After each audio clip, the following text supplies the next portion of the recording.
बोलिए प्रेम से श्री सद्गुरु महाराज की जय। आज हम लोग जैसा सुन चुके हैं कि परमाराध्य संत सद्गुरु महाराज के परम शिष्यों में से स्वामी श्री भुजंगी दास जी महाराज हैं। आज उनकी हम लोग 104वीं जयंती मनाने के लिए उपस्थित हुए हैं। आज 5 जनवरी उनका एक आश्रम पाटन में भी है, वहाँ भी बड़े धूमधाम से जयंती मनाई जा रही है। सत्संग में उपस्थित जो हैं धर्म प्रेमी, उनसे मेरा निवेदन है कि अपनी मोबाइल को आप लोग उसको साइलेंट कर दें।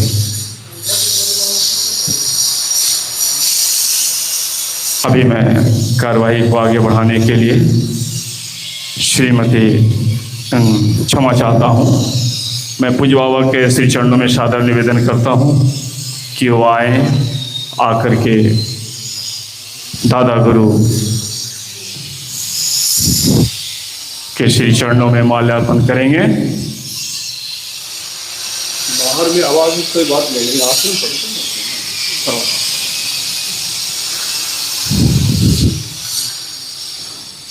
पूज्य बाबा दादा गुरु को माल्यार्पण कर रहे हैं श्री चरणों में। श्री सद्गुरु महाराज की जय। अब परमाराध्य को माल्यार्पण करते हुए श्री चरणों में पूज्य बाबा कर रहे हैं श्री सद्गुरु महाराज की जय। अब हुजूर श्री के श्री चरणों में माल्यार्पण कर रहे हैं स्वामी प्रकाशानंद जी महाराज जो पटना से आए हुए हैं। श्री सद्गुरु महाराज की जय। अब वे भुजंगी बाबा के श्री चरणों में माल्यार्पण कर रहे हैं श्री सद्गुरु महाराज की जय। अब बाबा अपने आसन पर विराजमान हो जा रहे हैं। श्री सद्गुरु महाराज की जय। मैं डॉक्टर साहब से सादर निवेदन करता हूँ कि वो आगे आएँ और स्वामी प्रकाशानंद जी महाराज के उनको माल्यार्पण करेंगे। डॉक्टर साहब, श्री सद्गुरु महाराज की जय। श्री सद्गुरु महाराज की जय। अब कार्रवाई को आगे बढ़ाने के लिए मैं श्रीमती सुशीला अग्रवाल से सादर निवेदन करता हूं कि कार्रवाई को आगे बढ़ाएंगे।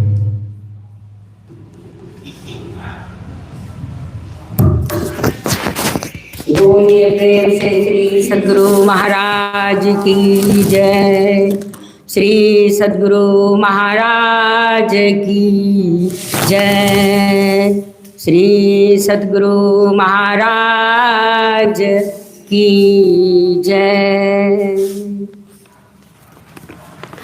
सतत स्मरणीय अनंत श्री विभूषित संत सद्गुरु महर्षि मही जी के चरणों में कोटि कोटि नमन।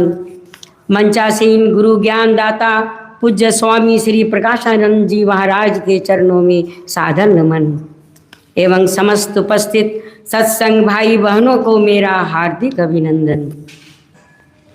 संत मत सत्संग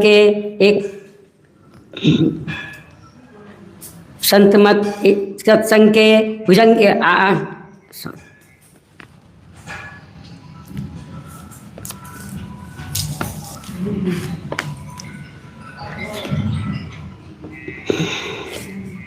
परमाराध्य महर्षि मही जी के प्रियतम शिष्यों में से एक परम पूज्य भुजंगी दास जी महाराज की आज 104वीं जयंती के शुभ अवसर पर उनके श्री चरणों में मेरा कोटि कोटि नमन है। पूज्य भुजंगी दास जी महाराज का जन्म 5 जनवरी 1922 को बिहार के मुंगेर जिले के बरई पाटम में हुआ था। उन्होंने जमालपुर रेलवे कारखाना में नौकरी करते हुए एक साधारण जीवन जिया और परम पद को प्राप्त किया। गुरुदेव महर्षि में ही परमहंस जी महाराज उन्हें संत मत कोहिनूर हीरा और नमूना कहा करते थे।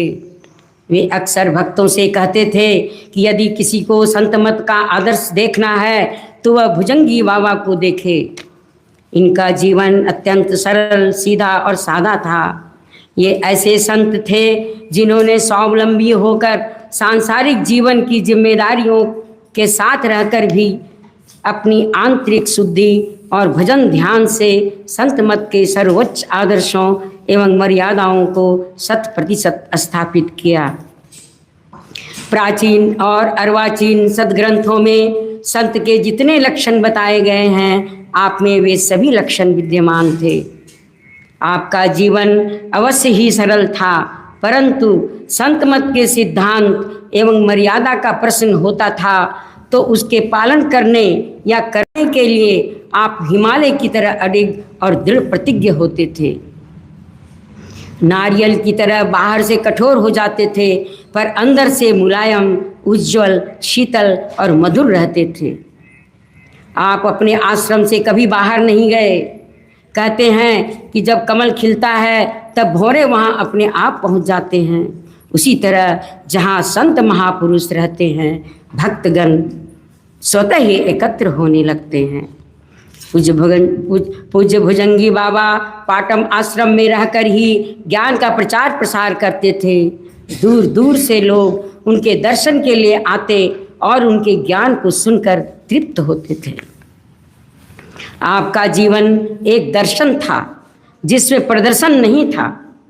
जीवन के अंतिम क्षण तक आपने अपने आप को साधु, महात्मा या संत के रूप में प्रकट नहीं किया।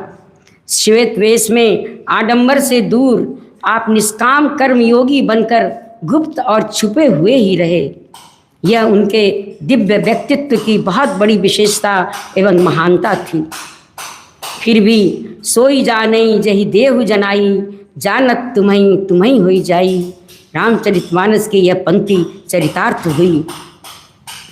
चाहे आपके आसपास हों या आपसे दूर रहने वाले हों, साधु, साधक, प्रेमी भक्त जीवन की कठिन परिस्थितियों में या आध्यात्मिक साधना के क्रम में जब आपको याद करते, तब आपकी दया की वर्षा होती थी उन पर, और आपकी सूक्ष्म उपस्थिति का अनुभव भक्तों को हो ही जाता था। अपने जीवन के अंतिम वर्ष में तो जाते जाते आप अपनी कृपा दृष्टि की वृष्टि प्रेमी भक्तों पर अपनी मौज में आकर किया करते थे।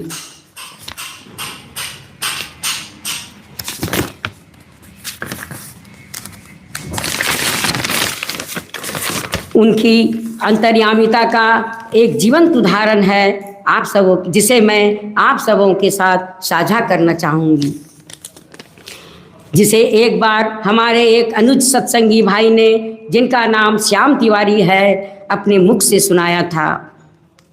बाल्यावस्था में श्याम अपनी माता के साथ बाबा के आश्रम में आया जाया करते थे। एक दिन जब श्याम अपनी माता के साथ पूज्य भुजंगी बाबा के दर्शन करने गए थे, तब वहाँ उनकी माता जी ने उसे 10 रुपये बाबा के चरणों में चढ़ाने को दिए, तो बाबा ने इनकार करते हुए कहा, अभी नहीं लूँगा, जब तुम इंजीनियर बन जाओगे तब तुम्हारी कमाई में से भेंट स्वरूप कुछ ले लूँगा। वृथा न हो देव ऋषि वाणी, पूज्य बाबा का आशीर्वाद फलीभूत हुआ और समय पर श्याम एक सफल इंजीनियर बन गया। सच्चे संत त्रिकालज्ञ होते हैं, वे रहते कहाँ हैं और देखते कहाँ हैं। पहले श्याम कोलकाता में ही सर्विस करता था, अभी यह उड़ीसा में कार्यरत है। भक्तों पर संतों की कृपा अनायास ही छलक पड़ती है। पूज्य भुजंगी दास जी महाराज के उपदेश जीवन के अंधकार को दूर करने वाले हैं। उनका कहना है, अगर संसार के दुखों से छूटना चाहते हो तो बहिर्मुखी नहीं अंतर्मुखी बनो। अपने भीतर ध्यान साधना करो, सत्संग करो और सच्चे गुरु की खोज करो। केवल संत सद्गुरु ही संसार सागर से मुक्त होने का सच्चा मार्ग बताते हैं। उन्होंने हमें सिखाया कि शरीर चाहे कितना ही सुंदर दिखे, नश्वर है। इसकी सच्चाई को समझकर हमें भीतर का सौंदर्य खोजना चाहिए। आज इस शुभ अवसर पर हम सब मिलकर उनके श्री चरणों में श्रद्धा सुमन अर्पित करें और उनके दिव्य आदर्शों एवं संत मत की अमूल्य शिक्षाओं को आत्मसात करके हम आध्यात्मिक उन्नति के पथ पर आगे बढ़ें। बोलिए प्रेम से श्री सद्गुरु महाराज की जय। श्री सद्गुरु महाराज की जय। आज जिस पावन पुरुष की हम लोग जयंती मना रहे हैं, उनके प्रेरणा स्रोत डॉक्टर त्रिगुणानंद तिवारी जी हैं। मैं इनसे निवेदन करूंगा कि वे मंच की ओर आएं और अपनी उद्गार को प्रकट करें, क्योंकि इनके ही प्रेरणा से आज का यह कार्यक्रम संपन्न होने जा रहा है। पूज्य बाबा भी की टिकट आज दोपहर की थी, लेकिन इन्होंने अपना प्रोग्राम रद्द कर इस कार्यक्रम में सम्मिलित होने की अपनी दिलचस्पी दिखाई और सौभाग्य से हम लोग इस पावन अवसर पर पूज्य स्वामी प्रकाशानंद जी महाराज पटना आश्रम से हम लोगों के बीच हैं। अब मैं माइक डॉक्टर साहब को देता हूं, अपने अधिकार प्रकट करें। श्री सद्गुरु महाराज की जय। श्री सद्गुरु महाराज की जय। वंदो गुरुपद कंज कृपा सिंधु नर रूप हरि महामोहतम पुंज जासु वचन रवि कर निकर। पूज्य मंचासीन पूज्य बाबा गुरु महाराज के श्री चरणों में मेरा नमन। माता सुशीला देवी अग्रवाल और यहाँ बैठे जितने भी सत्संगी प्रेमी भाई बहन हैं, सबको मैं अपनी ओर से प्रणाम करता हूँ और स्वागत करता हूँ कि आज आप लोगों ने अपना कीमती समय निकालकर एक ऐसे संत के लिए समय निकाला जो अपने जीवन में कभी अपने आप को बाबा नहीं बोले और न किसी के सामने कभी प्रकट किए कि मैं महात्मा हूं।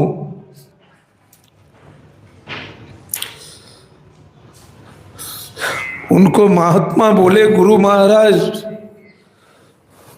लोगों को गुरु महाराज कहते थे।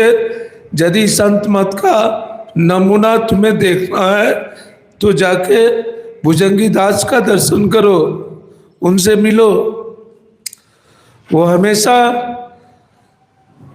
अपने जीवन को संत मत के अनुकूल और जो मनुष्य का नियम होना चाहिए जीने का, उसको पालन करके रहे। उनका एक ही लक्ष्य था। जब हम लोग कभी कहते थे कि बाबा कुछ चमत्कार दिखाइए, तो बाबा कहते थे सदाचार से जीवन बिताना ही सबसे बड़ा चमत्कार है। चमत्कार वो दिखाते हैं जो नमस्कार के भूखे होते हैं। जाओ हटो हमारे पास से, हमें नहीं चाहिए नमस्कार। तो संत और सब हमेशा सबके सामने, सबके जीवन में जो जो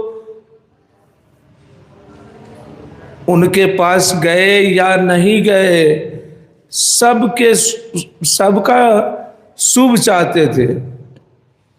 एक बार बीमार पड़ गए थे बाबा, पटना में थे, तो पूज्य श्री संतसेवी बाबा भगीरथ बाबा को भेजे थे कि जाइए बाबा के पास भेंट कीजिए।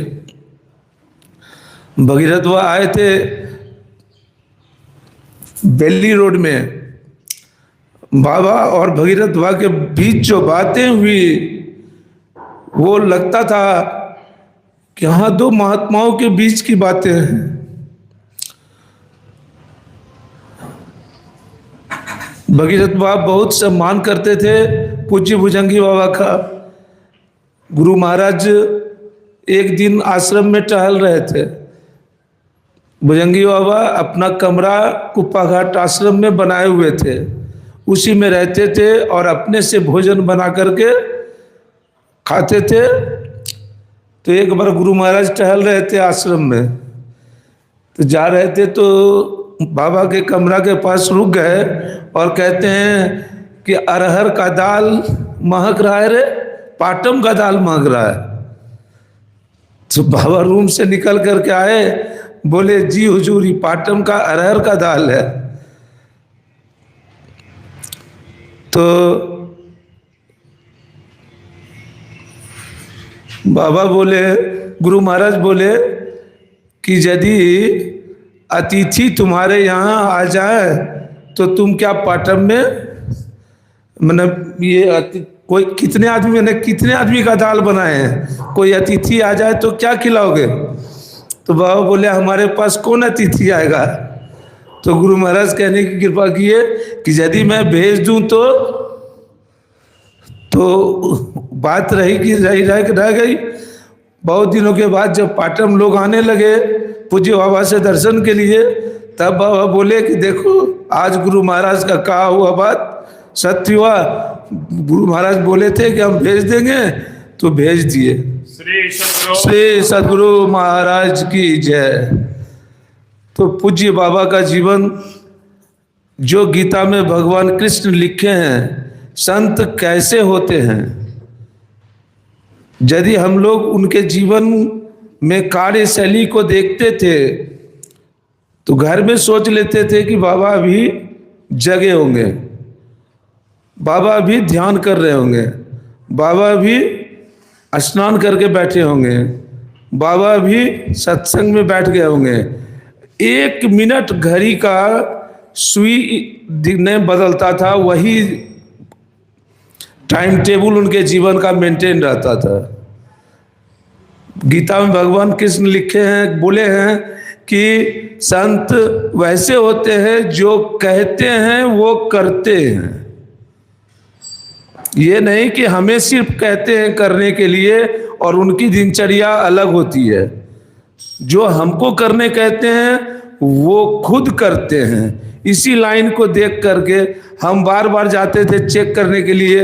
मन में ये भावना होती थी कि जाते हैं देखते हैं अभी बाबा क्या कर रहे होंगे। जब आश्रम जाते थे देखते थे बाबा वही काम करते मिल रहे हैं जो उनका शेड्यूल में टाइम रहता था। तब मन में पूर्णतः विश्वास हो गया कि बाबा साधारण पुरुष नहीं है। श्री सद्गुरु महाराज की जय। उनके चमत्कारों का वर्णन मैं अपनी वाणी से नहीं कर सकता हूँ, क्योंकि वो हमेशा कहते थे कि देखो जी ये संत मत सत्संग है, यहाँ चमत्कार की बातें नहीं होती हैं। अपने जीवन काल में एक बार एक महात्मा को सांप काट लिया था। आश्रम गए थे बाबा के पास और सांप काटने के बाद केवल बाबा ऐसे अंगुली से छू दिए और बहाना के तौर पर केवल एक पत्ता लाके दे दिए, पीस के लगा दो। आज भी वो बाबा जिंदा हैं और 1 घंटे के बाद उनको कह दिए कि बाबा आप स्नान उस्नान कर लीजिए, आपको तो हरिद्वार जाना था, आप चले जाइए। गुरु महाराज ने आपका काल काट दिया और इस बात को जीते जी कभी बाहर नहीं आने दिए। तो ऐसे थे। श्री सद्गुरु महाराज की जय। भुजंगी बाबा की जय। पूज्य श्री सद्गुरु महाराज की जय। श्री सद्गुरु महाराज की जय। अभी हम लोग डॉक्टर साहब से उनकी उद्गार को सुन रहे थे। उनकी वाणी में थर्राहट थी, वो प्रेम था जो हम लोगों के सामने उन्होंने दर्शाया बोलना गलत हो जाएगा। उनकी भावना हम लोगों के सामने प्रकट हो गई कि वे पूज्य बाबा से कितने आत्मीयत रूप से जुड़े हुए थे। तो ये संत मत का ज्ञान है। हमें भी उनके जीवन शैली से हमें ये सीख लेना है कि हम संसार में रहकर किस तरह से अपने आप को सिमटाकर उस परम धाम के यात्री बने हैं, जिनकी पूजा हम सब लोग करते हैं। अब हमारी व्यवस्थापिका श्रीमती सुशीला अग्रवाल, जो हमारे ट्रस्टी भी हैं, उनसे सादर निवेदन करता हूँ कि अपने उद्गार को प्रकट करेंगी। श्री सद्गुरु महाराज की जय।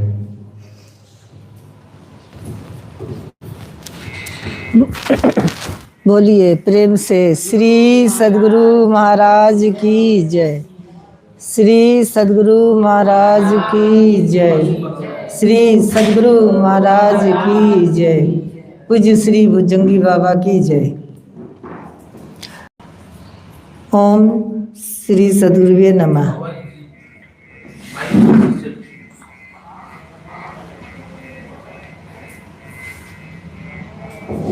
अखंड मंगलाकारं व्याप्तं येन चराचरं तत्पदं दर्शितं येन तस्मै श्री गुरुवे नमः। धन्य धन्य सतगुरु सुखद महिमा कही न जाय। जो कछु कहूँ तुम्हारी कृपा मोते कछु न बसाय। मोते कछु न बसाय। विश्व ब्रह्मांड के नायक सर्वत्र विराजमान संत सद्गुरु के युगल पाद पद्मों में कोटिशः नमन। मंच पर बैठे हुए सम्माननीय साधु समाज, मानव जीवन का सबसे उत्तम कर्म करने हेतु पधारे हुए सज्जन वृंद, माताओं बहनों, आज का दिन बहुत ही पवित्र दिन है। भुजंगी बाबा एक कर्मठ महात्मा थे। ये संत मत के जगमगाते सितारे थे। सुनती हूँ कि हजूर इन्हें कोहिनूर हीरा कहते थे संत मत का। इनका अवतार रामपुर जमालपुर में 5 जनवरी 1922 ईस्वी में हुआ था। इनके पिताश्री का नाम श्री नथुम दास जी एवं माता श्री का नाम बासो देवी था। ये 4 बहन 2 भाई थे। ये पिताश्री के सबसे छोटे सुपुत्र थे। चारों बहनें बचपन में ही गुजर गई थी। बड़े भाई भी 35 वर्ष की आयु में ही चल बसे। वे अपने पीछे एक पुत्र और एक पुत्री को छोड़कर गए थे। बरईचक पाटम में इनके पूर्वज रहते थे।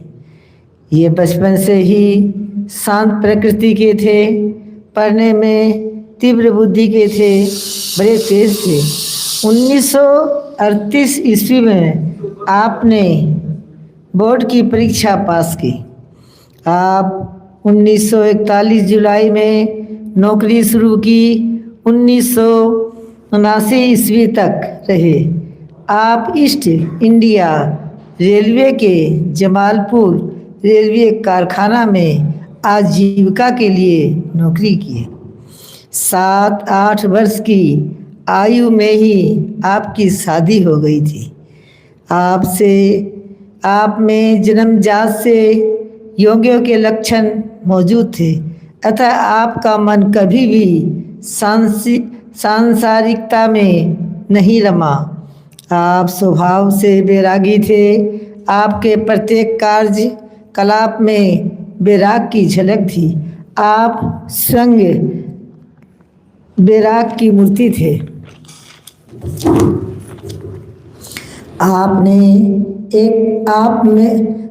आपने एक सन्यासी की तरह जीवन बिताया। 1947 ईस्वी के सितंबर महीना में आपका वैवाहिक संपर्क विच्छेद हो गया। महर्षि जी का प्रथम दर्शन 1939 ईस्वी में बरियारपुर में जमालपुर में हुआ था। आप 1939 ईस्वी के दिसंबर महीना में दीक्षा लिए थे। ऋषि कुंज में 3 क्रियाएं लिए थे, मानस जप, मानस ध्यान, दृष्टि साधन की। फिर 15 साल बाद नादानुसंधान की क्रिया लिए सिकरीगढ़ थरारा में। 1942 ईस्वी में गुरुदेव के दर्शन की अभिलाषा आपके मन में हुई। 1947 ईस्वी में आपकी आयु 20 साल की थी। तभी आपकी जन्मदाता माता श्री 60 वर्ष की उम्र में परलोक सिधार गई। गुरुदेव आपके भविष्य के निर्माता और दृष्टा थे। पिता की मृत्यु के बाद आप अपनी संपत्ति भाई के पुत्र के नाम से कर दिए थे। आप गुरु की सेवा में रहने की इच्छा प्रकट किए, किंतु पूज्य गुरुदेव यह बात पसंद नहीं किए। संतों का अवतार विश्व के कल्याण के लिए होता है। गोस्वामी तुलसीदास जी ने लिखा है, विश्व उपकार व्यग्रचित सर्वत्र संत लोग जगत कल्याण के लिए सतत व्यग्र रहते हैं। यह संतों का स्वाभाविक गुण है। ये युग पुरुष थे। आप संत मत की साधना और सत्संग के द्वारा लाखों लोगों को जगाया। लोगों को संत मत का ज्ञान देकर परम कल्याण करने का महान प्रयास किया। आपका कहना था, ईश्वर अवश्य है। ईश्वर का दर्शन इसलिए हम लोगों को नहीं होता है कि लोग शरीर और इंद्रिय ज्ञान में बंधे हैं। शरीर और इंद्रियों से छूटकर चेतन आत्मा अपने स्वरूप में आकर परमात्मा का दर्शन कर सकती है। इसके लिए ईश्वर भक्ति पर विशेष बल देते थे। सदाचार का पालन अवश्य बतलाए थे। इसलिए आपका उपदेश था कि सभी कोई ईश्वर भक्ति करे। ईश्वर भक्ति करने वाले सदाचार का पालन अवश्य करेंगे। यदि समाज में सभी लोग ईश्वर की भक्ति करें और सदाचार का पालन करें तो देश में स्वराज आ जाएगा। सरकार की परेशानी दूर हो जाएगी, शांति अनुभव करेंगे। जो सारे संसार के उपकार के लिए आते हैं और जीवन भर उपकार करते ही रहते हैं, ऐसे महापुरुषों की जयंती तो मनाना ही चाहिए। ये संत मत के बड़े कर्मठ महात्मा थे और जब तक रहे लोगों का कल्याण के हित के बारे में ही सोचते रहे। मेरा ऐसे पाटम में 4 बार मैं इनके पाटम में इनके दर्शन के लिए गई थी, किंतु 3 बार दर्शन हुआ। एक बार ये इलाज के लिए पटना गए हुए थे, तब मुझे ऐसे ही वापस आना पड़ा। उसके बाद में हम लोगों की उतना आना जाना पाटना में नहीं रहा। ये डॉक्टर साहब जो हैं, ये जब से यहाँ पर आए हैं, फिर से उनकी याद हम लोगों के लिए नई हो गई है, ताज़ा हो गई है। ये हर हमेशा भुजंगी बाबा के बारे में हम लोगों को उनका संस्मरण सब सुनाते रहते हैं। सुन के मन में बड़ा आनंद लगता है और हम लोगों में मन में अभी ऐसी भावना आती है कि हम लोगों को भी साधन भजन में लगन खूब संलग्नता से साधन भजन करके उनके आचरण का अनुकरण हम लोगों को करना चाहिए। यही 2 शब्द आप लोगों की सेवा में रखी। बोलिए श्री सद्गुरु महाराज की जय। श्री सद्गुरु महाराज की जय। एक बार प्रेम के साथ श्री सद्गुरु महाराज की जय। हम लोग पूज्य भुजंगी बाबा के जीवन के बारे में सुन रहे थे। ये संत मत का सत्संग का यही खासियत है कि इसमें ईश्वर स्वरूप की चर्चा होती है। ईश्वर की ओर जाने की, ईश्वर का दर्शन इस चक्षु से, इस इंद्रिय से नहीं हो सकता। ये संत मत का ज्ञान बतलाता है। तो अब मैं आप लोगों का समय नहीं लेते हुए मैं स्वामी श्री प्रकाशानंद जी महाराज से उनके श्री चरणों में सादर निवेदन करता हूँ कि कार्रवाई को आगे बढ़ाने की कृपा करेंगे। श्री सद्गुरु महाराज की जय।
प्रेम से बोलिए श्री सद्गुरु महाराज की जय। एक भजन परमाराध गुरु महाराज का मैं गा रहा हूँ, आप लोग सुनेंगे, बाद में दोहरा भी सकते हैं। भजो साध गुरु साध गुरु साध गुरु ये, भजो साध गुरु साध गुरु साध गुरु ये, भजो साध गुरु साध गुरु साध गुरु ये, भजो साध गुरु साध गुरु साध गुरु ये, भजो साध गुरु साध गुरु साध गुरु ये, भजो साध गुरु साध गुरु साध गुरु ये।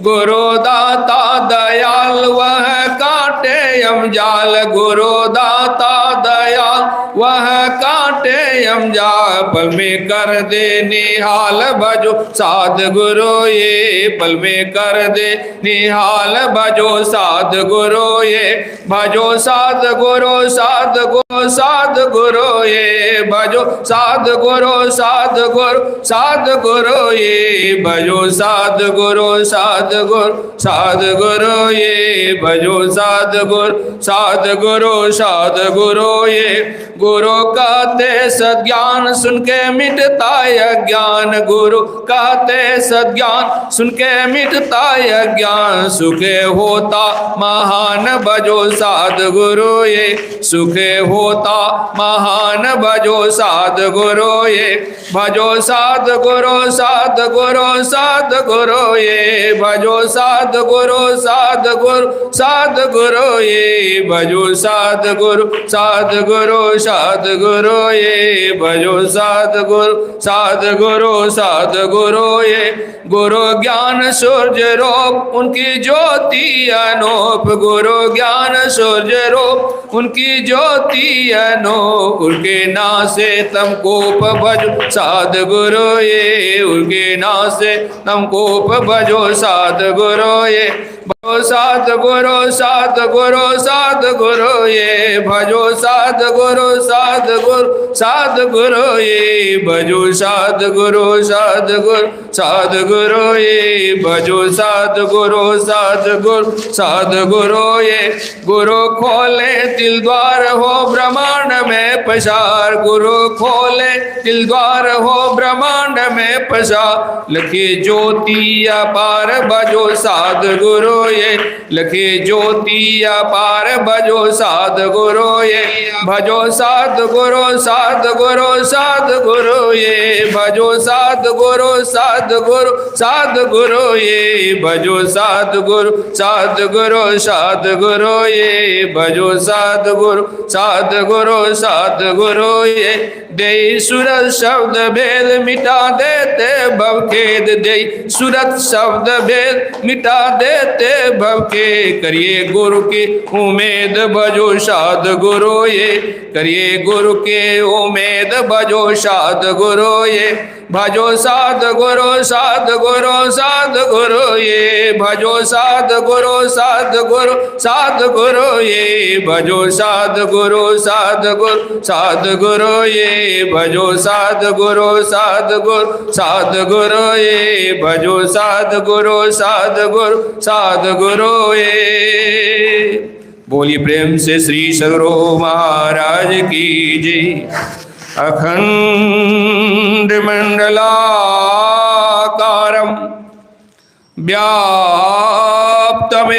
व्याप्तमेन चराचरं तत्पदं दर्शितं येन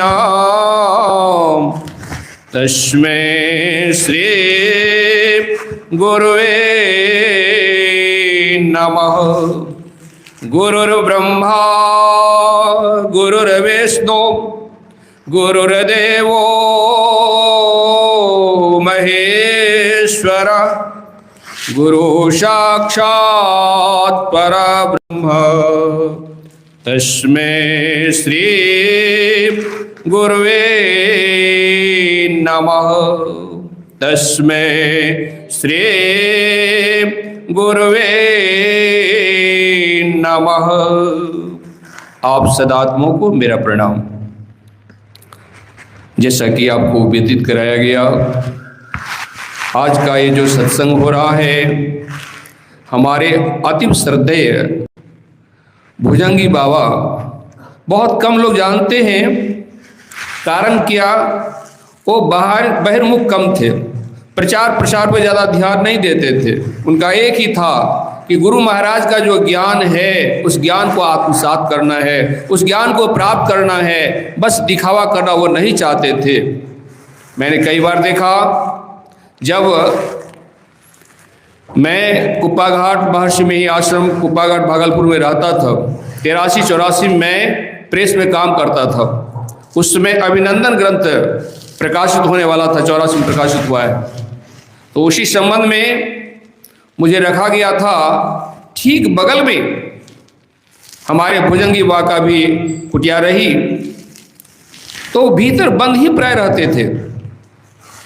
ऐसा नहीं कि बराबर खुली है, लोग आ रहे हैं जा रहे हैं, दर्शन हो रहा है, बातें कर रहे हैं, ऐसा नहीं। कई बार मैंने देखा कि कुछ माताएं लोग आई हैं मिलने के लिए, प्रणाम करने के लिए, जंजीरें बजा रही है, लेकिन बाबा बाहर नहीं निकलते थे। बाद में मैंने कहा आप तो भीतर ही थे लेकिन बाहर नहीं निकले। इस पर बाबा कुछ बोलते नहीं थे। प्राय जब मुलाकात होती तो कहते क्या समाचार, किस समाचार, ठीक है ना, बस ज़्यादा बात नहीं करते थे। मेरे मन में भी उनके प्रति श्रद्धा रही। और एक बार मैं पाटन गया, फिर मुझे निकलना था, तो पूज्य बाबा स्नान करके आए और मेरी प्रतीक्षा कर रहे थे कि कुछ विदाई देनी है, दक्षिणा देना है। वो खड़े हैं, ध्यान पे नहीं जा रहे हैं, यद्यपि स्नान के बाद तुरंत ध्यान पे बैठते थे, लेकिन तब तक खड़े रहे जब तक कि मैं उनसे बिल नहीं लिया और वो मुझे कुछ पैसे दिए, उसके बाद ध्यान करने गए। आप लोगों ने स्वामी विवेकानंद का नाम बहुत सुना होगा। रामकृष्ण परमहंस जी महाराज के जगत विख्यात शिष्य स्वामी विवेकानंद जी महाराज हुए, लेकिन ये गृही शिष्य थे जिनका नाम था नाग महाशय। बहुत कम लोग जानते होंगे। नाग महाशय प्रैक्टिस करते थे, डॉक्टरी करते थे, और रामकृष्ण परमहंस जी महाराज का विचार था कि ये विद्या जो है आत्म साधना के ठीक नहीं है। उन्होंने छोड़ दिया, घर चले गए। पिताजी बहुत नाराज हो गए, अरे कमा रहा था, डॉक्टरी कर रहा था, छोड़ के आ गया, क्या खाओगे? संजोग की बात, बारिश हो रही थी, बारिश में एक मेढक गिरा था, एक तो कहा गुस्से में आके, क्या खाओगे? मेढक खाओगे? और नाग महाशय ने वो मेढक उठा के मुंह में ले लिया। कहा ये तो पागल हो गया, अब इसको क्या कहना है। लेकिन कालांतर में बहुत बड़े महात्मा हुए थे, भले दुनिया नहीं जानती है। शादी हुई, शादी करा दी गई, लेकिन पत्नी से डर करके, पत्नी से दूर रहने के लिए क्या करते थे, शाम होने के साथ वृक्ष पर चढ़ जाते थे। अब पत्नी को चिंता होती थी, वृक्ष पर चढ़े हुए रात में कहीं नींद में गिर जाएं, तो कहती थी आप नीचे आ जाइए, हम आपको हाथ जोड़ते प्रार्थना करते हैं, मैं आपको कभी तंग नहीं करूंगी, कभी मैं संसार की ओर खींचने का प्रयास नहीं करूंगी। एक दिन घर के लोगों ने कहा आज तो गंगा स्नान करना चाहिए। नाग महाशय ने कहा मन चंगात कठोती में गंगा, क्या गंगा मां मेरे घर नहीं आ सकती है? और कहते इतना कहना था, पृथ्वी हिल गई, एक सुराख हुआ और गंगा की धारा प्रकट हो गई थी। बहुत लोगों ने स्नान किया।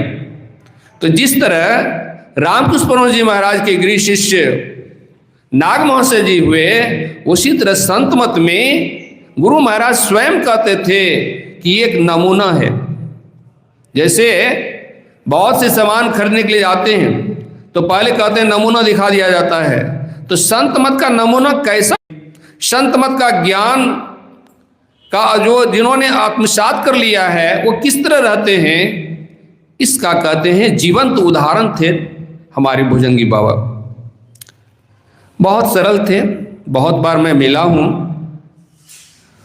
लेकिन बातचीत बहुत संक्षिप्त में ही करते थे। एक बार मैं पटना आश्रम से आया, कुछ लिखाना था, बाबा कहते थे अरे हम लिख देंगे तो मेरे लिखने से क्या होगा, कौन हमको जानता है। बहुत कहने के बाद बोले कि हमारा सोचा थोड़ा समय नहीं दो, लिखे नहीं। मतलब बाबा जो है इस बात से बहुत दूर रहते थे कि दुनिया के लोग हमको जाने, दुनिया के बीच मेरा नाम हो। मैंने सुना स्वयं गुरु महाराज उनको संन्यास वस्त्र देना चाहते थे, लेकिन उस वस्त्र को भी लेने के लिए तैयार नहीं हुए। और सबसे बड़ी बात है कि बचपन में शादी हुई थी, लेकिन इतने वैरागी रहे, इतने विरक्त रहे, इतने संसार के विषयों से दूर रहे कि उनकी पुनः शादी करा दी गई। कभी भी पत्नी से मिलन ठीक से नहीं किए। और प्राय महात्माओं के जीवन में चारित्रिक कलंक आ जाता है, लेकिन भुजंगी हुआ जो है इसमें बेदाग रहे, कभी किसी ढंग की कोई चारित्रिक शिकायतें नहीं रही। इस मामले में बहुत सजग रहे कि हमको मिलना ही नहीं है, लोगों की नज़र में हम बदनाम हो जाएं, इससे बहुत दूर रहते थे। तो भुजंगी बाबा की जीवनी को पढ़ना चाहिए, उनके व्यवहार के बारे में चर्चा होनी चाहिए। महाजनों एन गता सुपंथा, महापुरुष जिस रास्ते से चलते हैं समान लोग उसी रास्ते पे चलते हैं। तो उन्होंने चल के दिखाया कि संत मत के सत्संगी को कैसा होना चाहिए। हम लोग जानते हैं महर्षि में ही परमहंस जी महाराज के गुरु बाबा देव साहब, उन्होंने कहा था कैसे जीवन गुजारना चाहते हो। गुरु महाराज से उनके गुरु ने बाबा देव साहब ने कहा तुम अपना जीवन कैसे गुजारना चाहते हो, तुलसी सिस्टम से या अपनी कमाई करके। तुलसी सिस्टम से तात्पर्य था कि तुलसी साहब जो है भिक्षाटन करते थे, तो गुरु महाराज का था शुरू में कि हम भिक्षाटन करेंगे तुलसी सिस्टम से। बाबा देव साहब ने उपहास किया। कुछ गुरु भाइयों ने कहा यदि मांग के लाओगे ना तो उसको उठा के हम फेंक देंगे। बाबा देव साहब का आदेश हुआ कि कुछ कमाई करो। और एक आदमी जिनका संभवतः 3.25 बीघा जमीन था, उनसे गुरु महाराज ने मांग की। वो आधा बोले इसमें घेरा डालिए, मैं भी खर्च दूंगा और आधा आपका हो जाएगा, आधा मेरा रहेगा।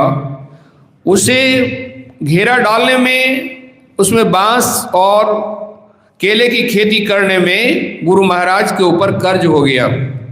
उस कर्ज को पाटने के लिए गुरु महाराज ट्यूशन पढ़ाए थे 2.25 वर्ष तक, भंगा में 1912 ईस्वी की बात है। तो गुरु महाराज के गुरु और गुरु महाराज की जो शिक्षा रही कि स्वावलंबी बनो, दूसरे पर निर्भर नहीं रहो। और भुजंगी बाबा ने कभी दूसरे पर निर्भरता नहीं दिखाई। स्वयं जमालपुर कारखाना में काम करते थे और जब पेंशन के लायक सर्विस हो गई, उतने सालों तक उन्होंने सर्विस की और वॉलंटरी रिटायरमेंट ले लिए। पेंशन मिलने लगा, उस पेंशन से अपने जीवन को गुजारते थे। तो ऐसा नहीं भुजंगी बाबा कहीं बैठे हैं गप कर रहे हैं, कभी कोई और बातें कर रहे हैं, अपना अध्ययन करते थे, ध्यान करते थे। विशेष कोई साधक आते थे तो उनकी जिज्ञासा का समाधान करते थे। मैं आज देख रहा था कई लोगों ने उनकी शक्ति का बखान किया है। जैसे कोई दीक्षा लिए, दीक्षा लेके गए, 3 बजे उनकी नींद टूटी, उनको लगा कि शौच जाते हैं, शौच चले गए, फिर आए, उनको हुआ आज थोड़ा सो जाते हैं, सो गए। अब वो जब बाबा के पास में जब कभी आए, पूज्य बाबा ने कहा शौच गए तो अच्छी बात है, लेकिन वहां से आके ध्यान करना चाहिए, सो नहीं जाना चाहिए। अर्थात देखिए वो कहाँ की बात है, और बाबा यहीं से देख रहे थे। इस तरह से कई लोगों ने वर्णन किया कि जो घटना घट रही है बाबा यहीं से देख रहे थे। ये संतों के अंदर में सामर्थ हो जाती है, साधुओं के अंदर में, जो साधक होते हैं उनके अंदर में ये सब सिद्धियां अनायास आ जाती है। तो निसंदेह भुजंगी बाबा एक सामान्य नहीं थे, महात्मा थे, महान आत्मा थे। बचपन से ही उनके अंदर वैराग था, चंचलता स्वभाव में नहीं थी। पढ़े लिखे, नौकरी किए और गुरु महाराज के जो ज्ञान थे उनको आत्मसात करने में अपने जीवन को लगा दिए।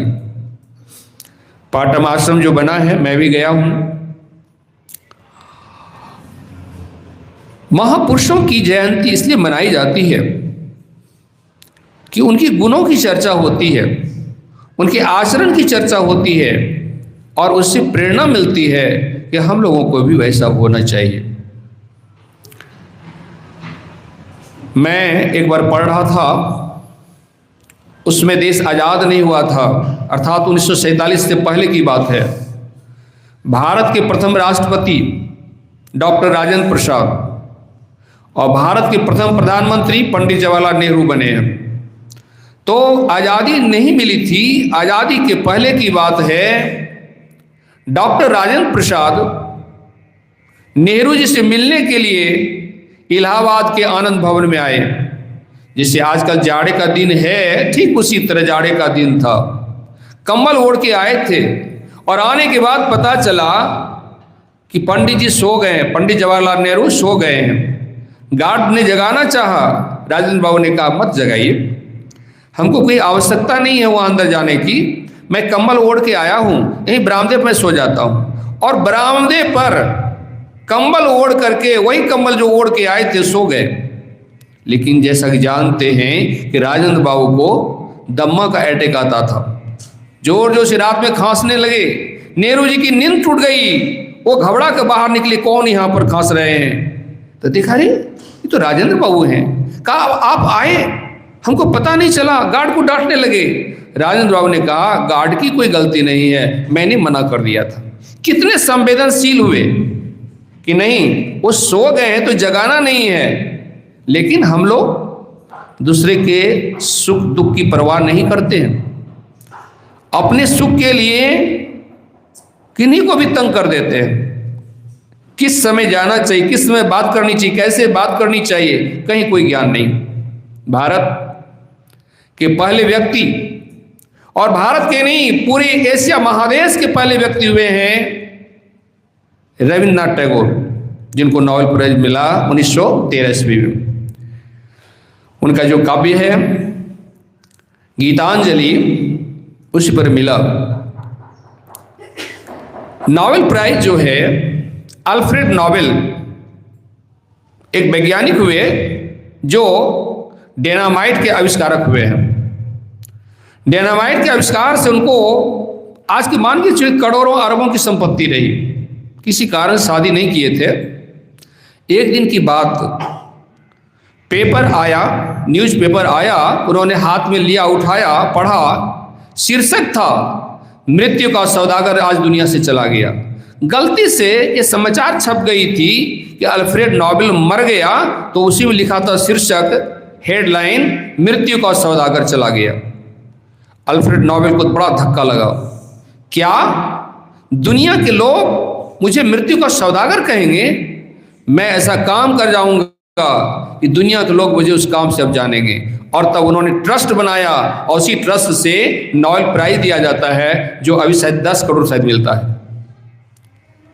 तो जब नोबेल प्राइज मिल गया रविन्द्रनाथ टैगोर को, हर देश में उनकी मांग होने लगी। मोबाइल तो बंद करना चाहिए, लिखा हुआ है वहां पर मोबाइल बंद करके आए, लेकिन पालन नहीं होता ना। तो ऐसे में जापान से निमंत्रण मिला था, जापान गए थे रविन्द्रनाथ टैगोर। जैसे ये हॉल है, मान के चलिए इस तरह हॉल था, और वहां पर वो गीतांजलि पर लेक्चर देते थे, प्रवचन करते थे। इस तरह से 15 दिन का कार्यक्रम था। जब 15 दिन की समाप्ति हो गई, तब एक वृद्ध व्यक्ति रविन्द्रनाथ टैगोर के पास आए। मेरी एक आरजू है, मेरी एक प्रार्थना है कि आपका चरण मेरे घर को पवित्र करे। रविन्द्रनाथ टैगोर ने देखा ये व्यक्ति वृद्ध हैं, शरीर पर जो है कपड़े एकदम साफ पहनते थे, और प्रत्येक दिन प्रवचन शुरू होने के पहले फूलों की माला लेकर वो आगे रहते थे। जैसे रविन्द्रनाथ टैगोर बैठते, वो तुरंत उनके गले में माल्यार्पण करके और उसको प्रणाम करके बैठते थे। कि इतना श्रद्धालु है।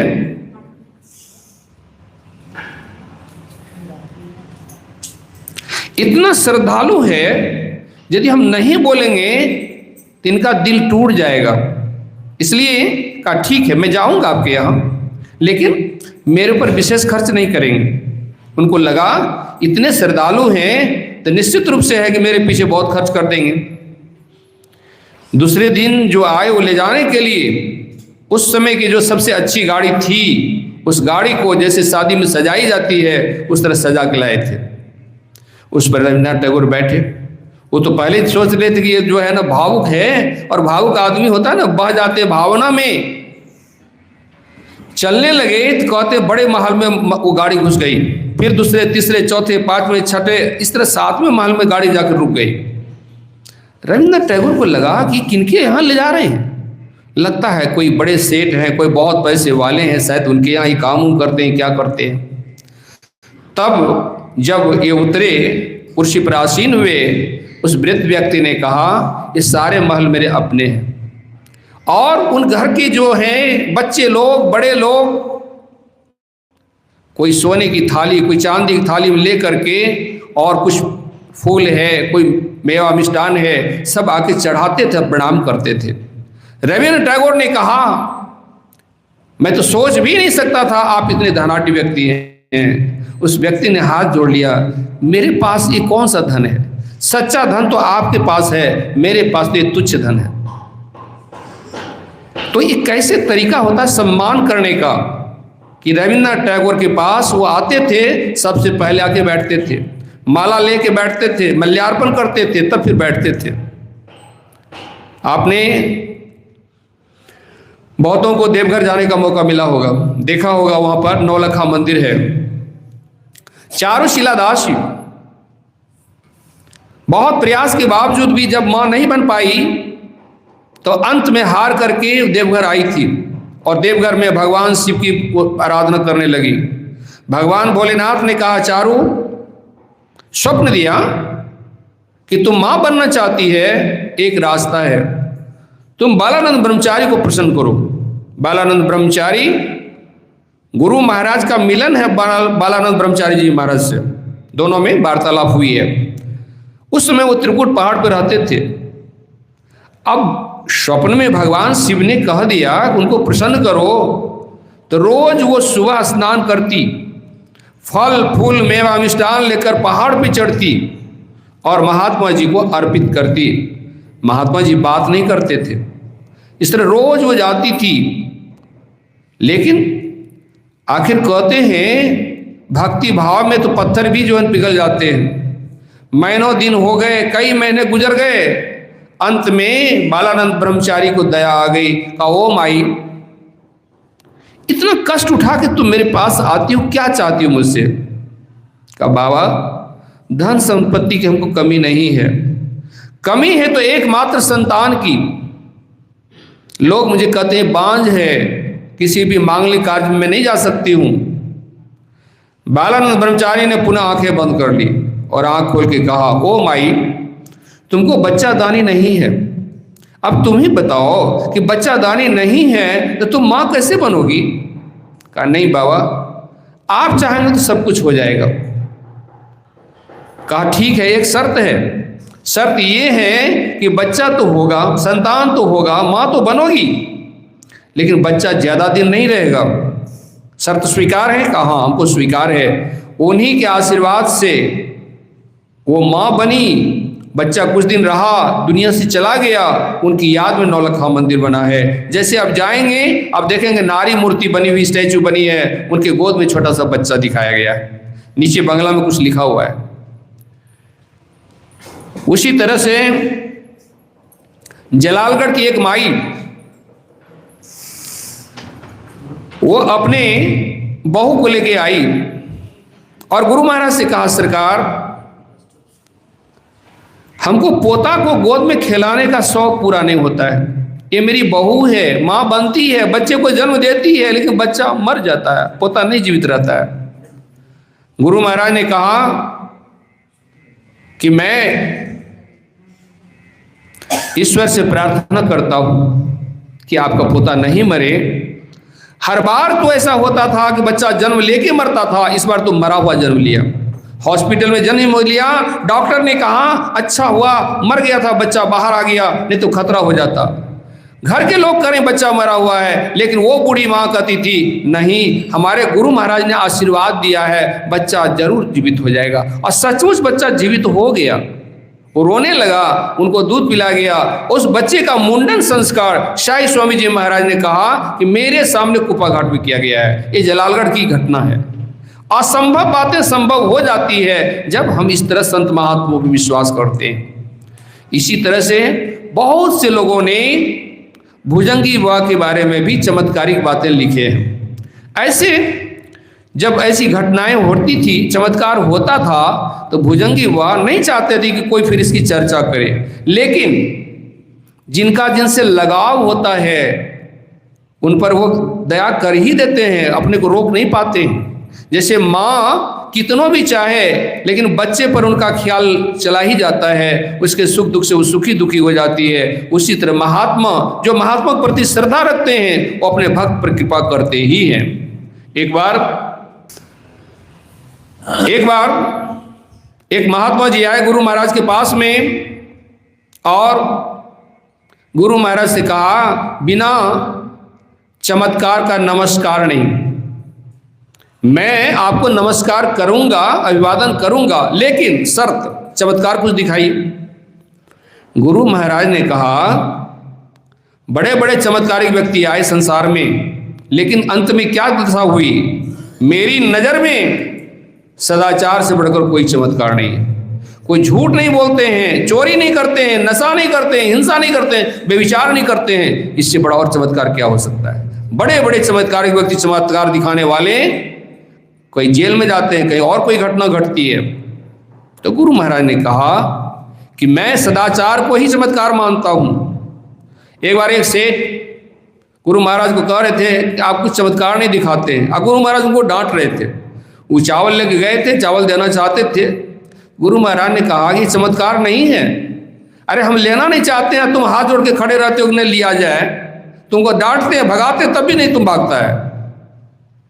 संतों का प्रभाव होता है, उन्होंने जो परमात्मा से अपने को जोड़ लिया है उसके कारण से उनमें परमात्मीय शक्ति आ जाती है, उनका वचन निष्फल नहीं होता है, असंभव बातें संभव हो जाती है। इसलिए कहा गया जो न करे लकीर सो करे फकीर।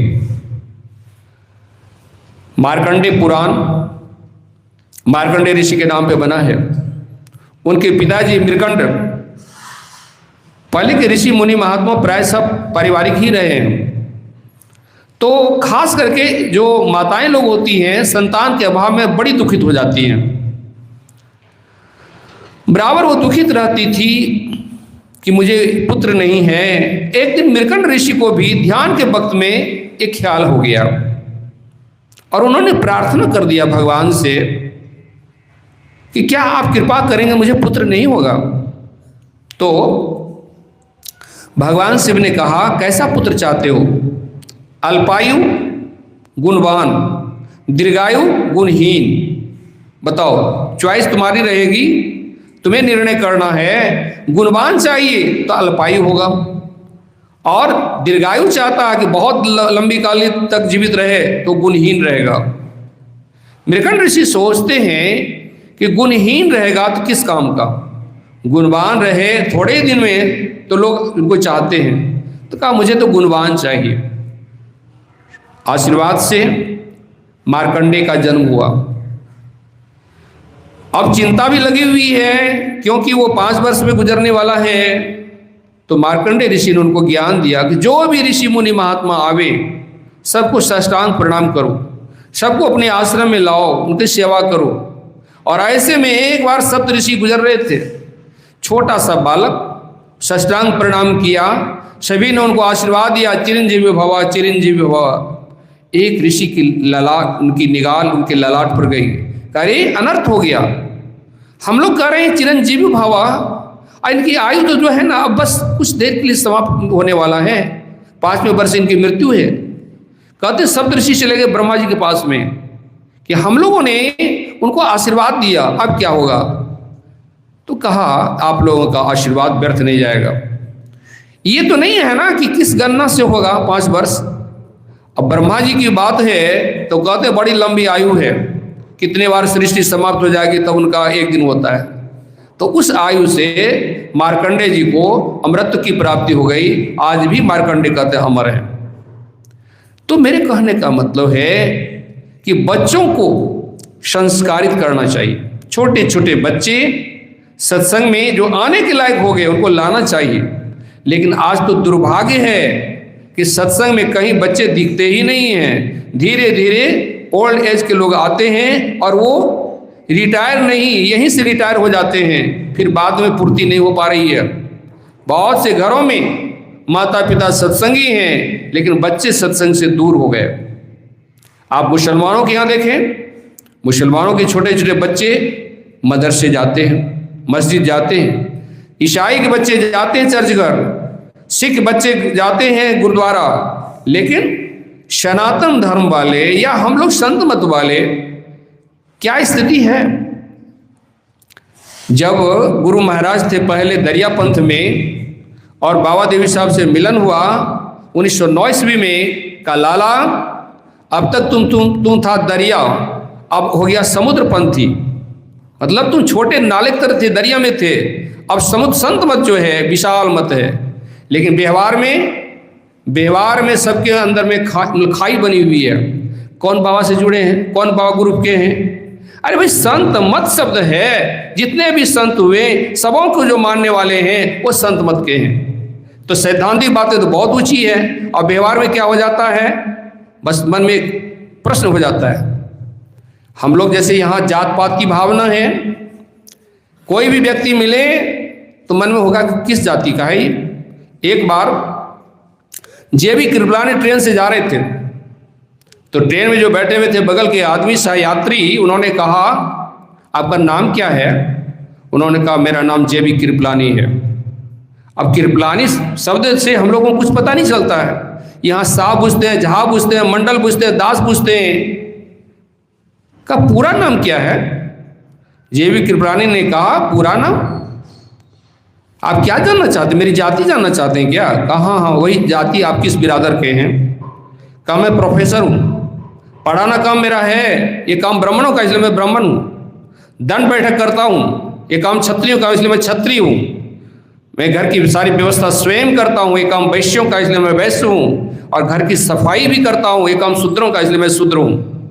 जन्मना जायते शूद्रा संस्कारात् द्विज उच्यते, वेद पाठी भवेद विप्र ब्रह्म जानाति सो ब्राह्मणा। जन्म से सभी कोई शूद्र हैं, संस्कारित होने से द्विज होता है, वेद पढ़ने से विप्र होता है, और जो ब्रह्म को जान लेता है वो ब्राह्मण हो जाता है। जेबी कृपलानी की पत्नी सुचेता कृपलानी संबित सरकार उत्तर प्रदेश में मुख्यमंत्री बनी थी। तो वो बड़ी हस्ती के आदमी थे, ऐसी बात नहीं थी, भले हम लोग नहीं जानते उनके बारे में। तो कहने का मतलब ये है कि हम लोगों के अंदर से जात पात की भावना, ये बाबा वो बाबा, ये सब जाती नहीं है जल्दी। मैं था चंडीगढ़ में, उस समय पूज्य साई स्वामी जी महाराज के साथ में चल रहा था। दीक्षा में एक कॉलम बना हुआ है रजिस्टर में लिखने में कि किस जाति के हैं। तो एक लड़की जो बीएम पढ़ती थी दीक्षा लेने के लिए आई, मैंने नाम लिखा, मैंने पूछा जाति क्या है। उन्होंने कहा जाति क्या चीज़ होता है, और मैं नहीं समझा पाया। ये हमारे बिहार में कोई पूछेंगे जाति क्या चीज़ होती, नहीं पूछेंगे, लेकिन दूसरे जगह जहाँ जात पात की भावना नहीं है उन्होंने प्रश्न कर दिया जात क्या होता है, और मैं बता ही नहीं सका। अरे यदि छोटे छोटे बच्चे को इकट्ठा किया जाए, नवजात शिशु जो हैं, जो ब्राह्मण परिवार के हैं, जो राजपूत परिवार के हैं, जो हरिजन परिवार के, जो डोम परिवार के हैं, क्या आप पहचान पाए हैं कि इसमें कौन बच्चा ब्राह्मण का है और कौन डोम घर का है? कोई नहीं पहचान सकता है। एक बार सत्संग करने के लिए मैं एक घर गया था, और वो काम जो करती थी सूप बनाने का, अर्थात जैसा डोम घर जाती से रही, लेकिन उनका ज्ञान बहुत ऊंचा था। रात्रि में जब भोजन का समय हुआ था, शाम सत्संग के बाद में, तो उनका लड़का बैठा हुआ था और बहुत बोलता था। उनकी माँ ने कहा, बेटा महात्मा के सामने मुंह मत खोलो, सुनो महात्मा क्या बोलते हैं। कितने लोगों को समझदारी है, बड़े से बड़े पढ़े लिखे लोगों में भी इतनी समझदारी नहीं है जो जिस समझदारी का परिचय उन्होंने दिया कि महात्मा के सामने में ज़्यादा नहीं बोलो, सुनो महात्मा क्या बोलते हैं। बहुत लोग आएंगे, बहुत तरह की बात करेंगे। अरे महात्मा के पास आप आए हैं, जो बहुत ज़रूरी बात है, जो आपकी जिज्ञासा है, जो आपके अंदर में शंका है, उसके समाधान के लिए बात करें ना। तो मेरे कहने का मतलब ये है कि संत मत विशाल मत है। जितने भी संत हुए, हम लोग गाते हैं सब संतन की बड़ी बलिहारी, सभी संत का होता है, जो हुए और जो होंगे, लेकिन व्यवहार में कुछ भी बातें हो पाती है। तो ज्ञान जब तक व्यवहार में नहीं उतरता, उस ज्ञान से कल्याण नहीं होता, वो बोझ हो जाता है। स्वामी शिवानंद जी महाराज ऋषिकेश वाले, स्वामी सत्यानंद जी महाराज जो मुंगेर आश्रम के हैं रहे, उनके गुरु स्वामी शिवानंद जी महाराज ने कहा, हजारों टन सिद्धांत से ग्राम भर आचरण श्रेष्ठ है। हजारों टन सिद्धांत से ग्राम भर आचरण श्रेष्ठ है। और रामकृष्ण परमहंस जी महाराज कहते थे, भंग रटने से भंग का नशा नहीं चढ़ता है, भंग का सेवन करने से नशा चढ़ता है। तो ज्ञान की बातें तो बहुत करते हैं, लेकिन हमारे जीवन में यदि ज्ञान ना उतरा, बोलते हैं झूठ नहीं बोलना चाहिए, सर्वव्यापक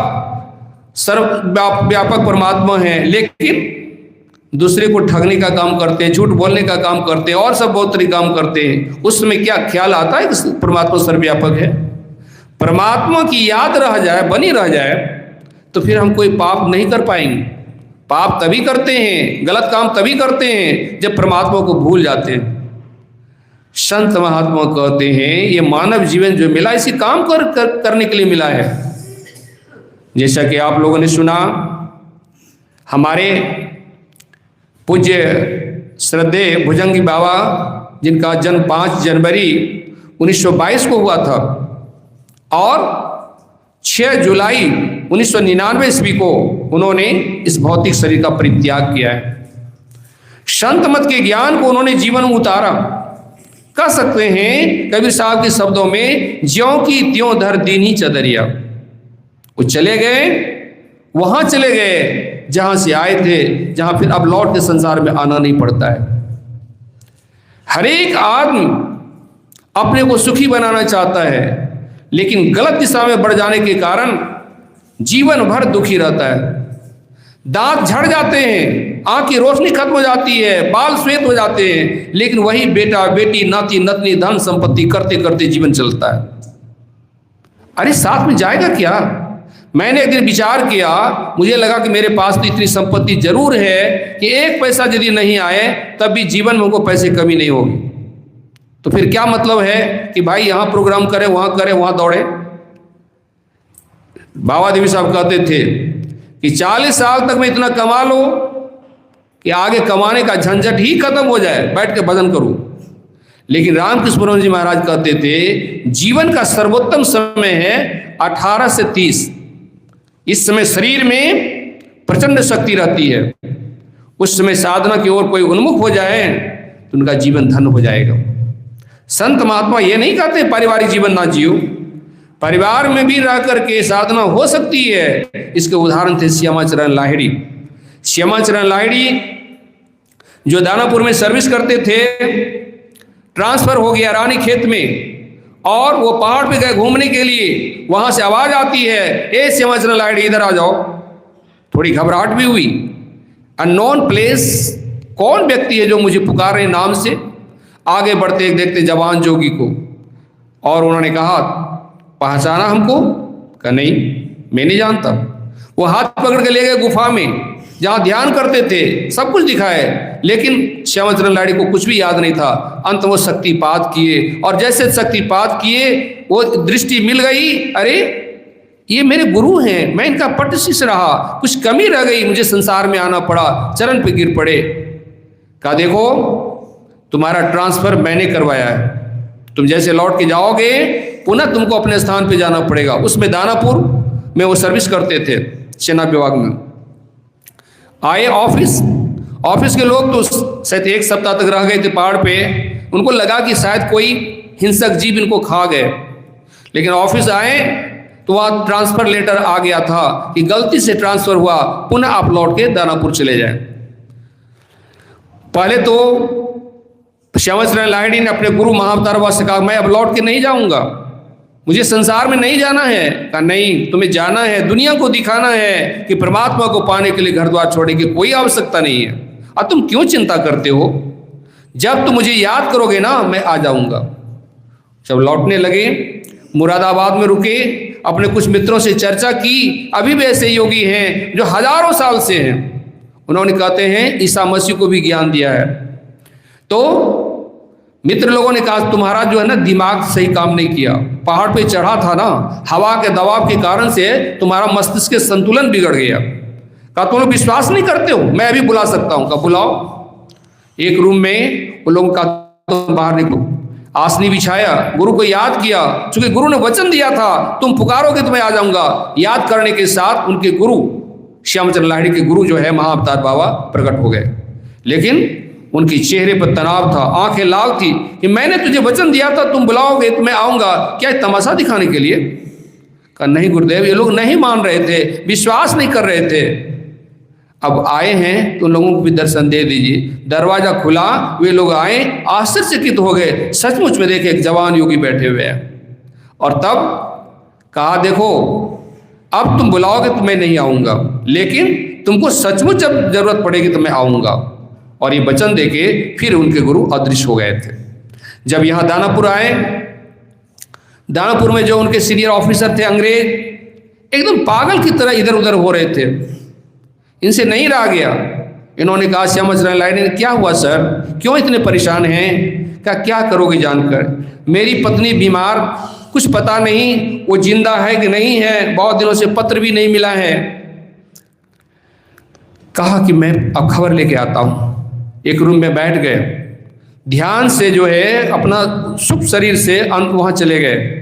और उनकी पत्नी जो लंदन में हॉस्पिटलाइज थी, हॉस्पिटल में पड़ी हुई थी बेड पर, उनके बगल जाके बैठ गए। और इनके जाने मात्र से उनके शक्ति में संचार हो गया। तुरंत वो पत्र लिखने लगी। पत्र में जो बातें लिखी थी इन्होंने पढ़ा और आके कहा, अपने फिर शरीर में आ गए और कहा आप चिंता ना करें, आपकी पत्नी स्वस्थ हो रही है। उन्होंने ये पत्र लिखा है जो कुछ दिनों के बाद पत्र मिल जाएगा। और जब पत्र मिला आश्चर्यचकित हो गए। जो बातें श्यामाचरण लाहिड़ी ने बताई थी वही बातें लिखी हुई थी।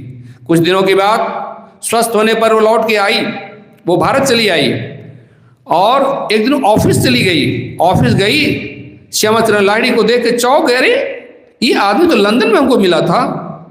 क्षण मात्र में वो लंदन चले गए थे। तो योगियों में सामर्थ्य होती है। मेरे कहने का मतलब ये रहा कि भुजंगी बाबा में सब तरह की शक्ति रही, लेकिन वो बहिर्मुखी नहीं थे, वो अंतर्मुख प्रकृति के थे। वो नाम यश की उतनी चाह नहीं रखते थे, इसलिए वेश भी नहीं पहने। एक बार गांधी जी के पास एक सन्यासी आए, कहा मैं भी आपके साथ रहकर सेवा करना चाहता हूँ। गांधी जी ने कहा पहला काम तुमको ये वस्त्र हटाना पड़ेगा। ये जो वस्त्र है ना, ये लाल वस्त्र, संन्यास वस्त्र जो है, ये सेवा कराने का है, सेवा करने का नहीं है। अनायास ही लोग जो देखते हैं साधु वेश में हैं, उनके प्रति आकर्षित होते हैं, उनकी सेवा करने लगते हैं। तो इसीलिए गांधी जी ने कहा ये वस्त्र सेवा कराने का है, करने का नहीं है, तुमको पहले वस्त्र छोड़ना पड़ेगा।